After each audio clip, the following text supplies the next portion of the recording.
What is up, everybody? It is Owen Shapiro.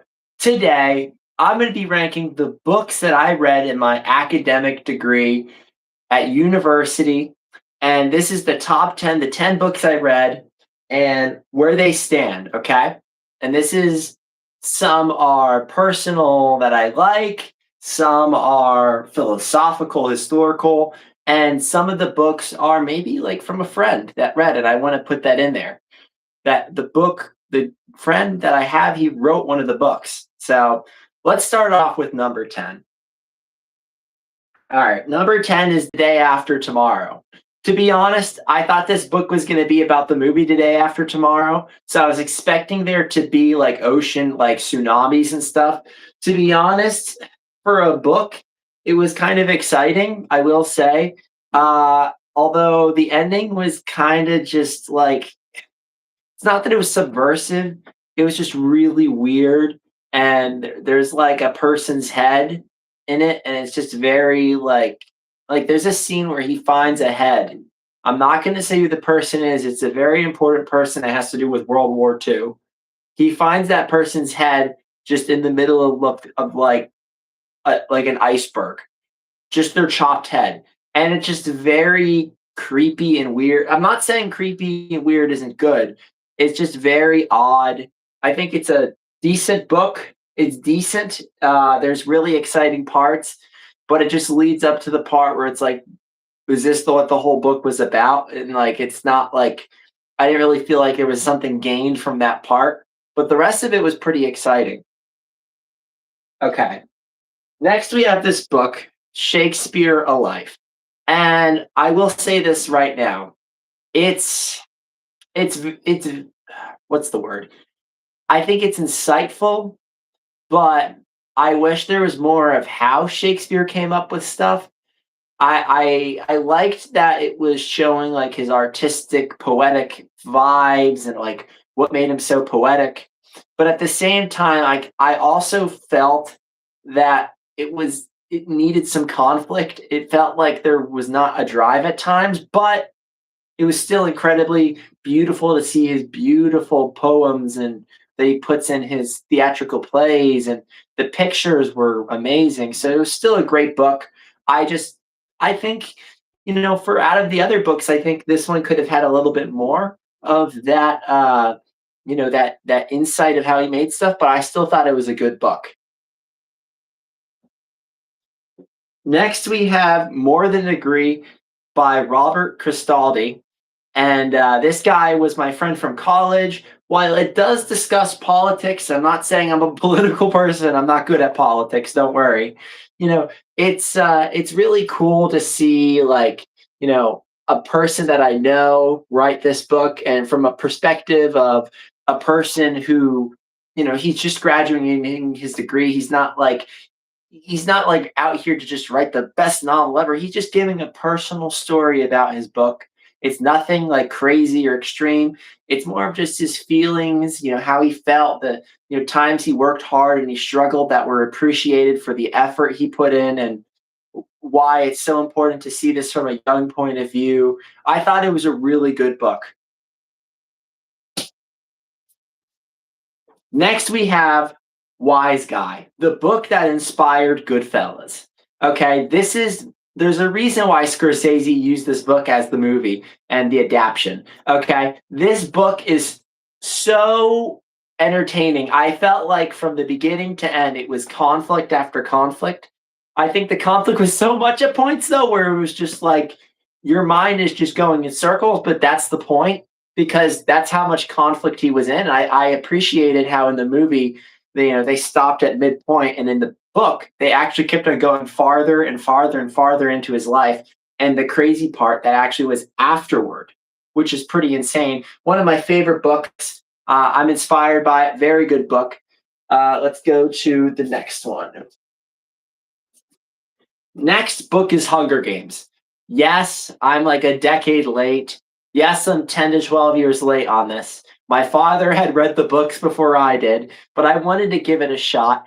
I read Hunger Games for the first time, and I've seen the movies. Well, let me get this clear. I've seen pretty much all of two, all of three, all of four, except one. So this is a unique viewpoint because in this book, I get a fresh viewpoint. I've seen scenes from the movie, obviously. I'm not like blind. I've not been living under a rock for the past 15 years.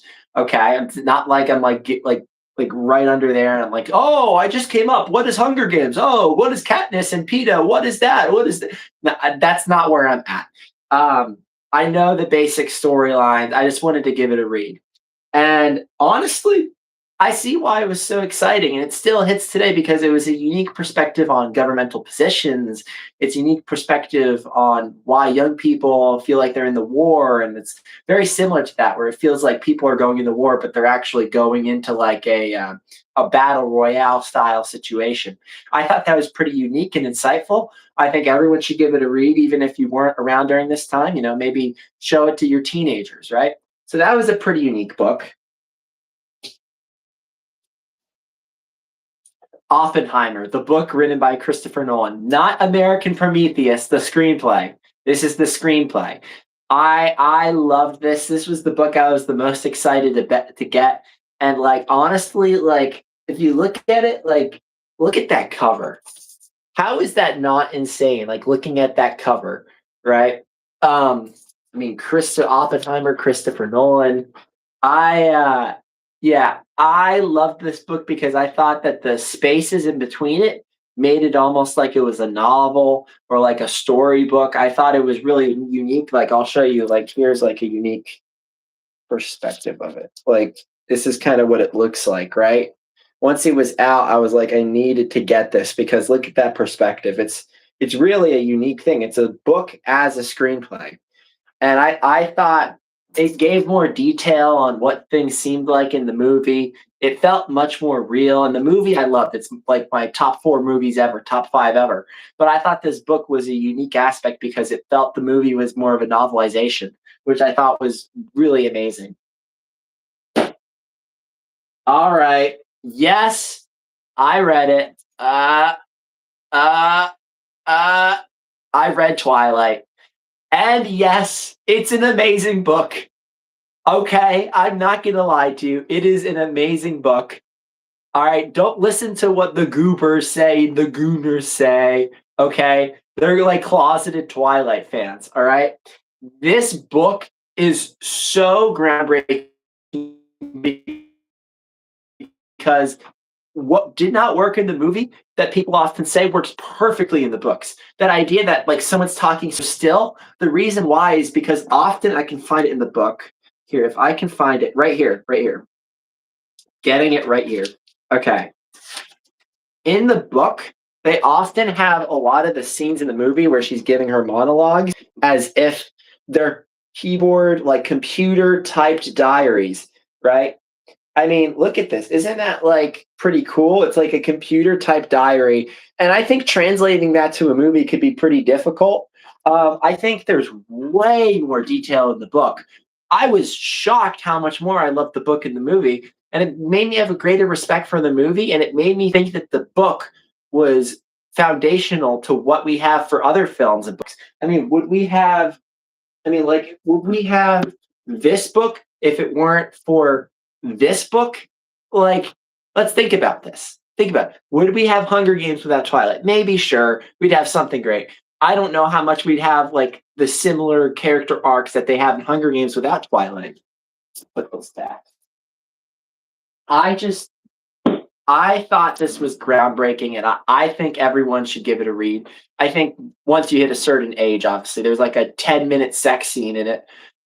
That's all I'm gonna say, right? Like that's all I'm going to say. I don't want to be like, too detailed about it, but I think it's very detailed in the book. So yeah. Next, we have the best book that you can learn about artwork from. This book, Leonardo da Vinci by Walter Isaacson, is I think this book is incredible. I've read it twice. Okay. I mean, some of the diagrams in this on how he made it on like look at this. Look at this. there's literal diagrams. He shows other projects he's worked on and how that incorporated into his work and how he was able to create incredible work through the sciences of what he was doing. I mean, let's see. Let's look at like example. Let's look at I mean, these are just so amazing. I'm trying to pick the right one. Okay. This is an example. This is obviously the arms and the legs of a person and how scientifically it makes sense, right? This is like the brain, I believe, right? It's like it's literally like almost like a human brain or other stuff. I mean, it is just completely. I mean, look, it's so groundbreaking. I mean, how could you not read this and be like, wow, I want to learn about science, which helps me improve some of my work. And I think that is incredibly, incredibly insightful. One of the best books I've read by far in my life. Okay, get ready for this. The Irishman. Scorsese's movie that was brought to by this book.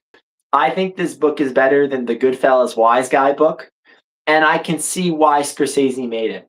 I think Goodfellas is a better movie than The Irishman, let me make that clear. But I do think that this book stands out. I mean, it's such an easy, quick read.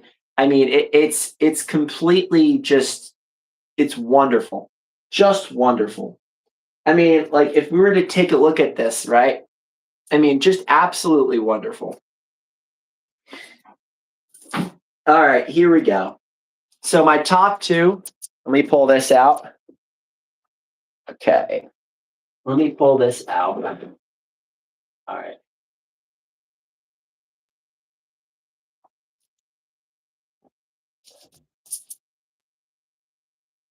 I think Shawshank Redemption, right? This book, Shawshank, I think this goes somewhere there. I'm, to be honest, I'm not for sure where I should put it. That's a complete honesty. I think it's good to be honest. But if I were to pick, I'd probably say in between the top, somewhere around the top two. I think it's a really just wonderful book. The details they're just, I mean, they're so detailed. It feels like the book, but the details are times 100. And I loved it. That's my favorite movie ever. I think the book, while the book isn't better, I do think that it's much more detailed and it's a completely different, like upside down book. Um, yeah. And then we get to my best book that I read in my entire degree. Can you take a guess what it is? We brought up Leonardo da Vinci. Here's another person. The most motivational book I've read about artists is the one about Vincent van Gogh. Van Gogh. Or, je parle tout peu français. I speak a little bit of French. Intermediate, right? This book, the way they're able to weave the story together and make it where, like, you're able to feel his emotions. Because what's amazing is they're able to show the work and the passion he has it and subtly hint the negativity that was there. But this was able to turn the idea that Vincent van Gogh was hated during his lifetime to he viewed things absolutely beautifully.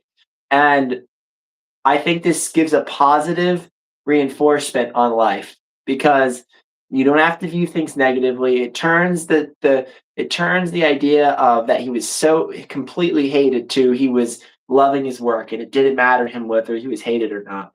And I think if you look at I mean the ending of the book, I'm not going to show you the ending, but it is a look. It is not a spoiler.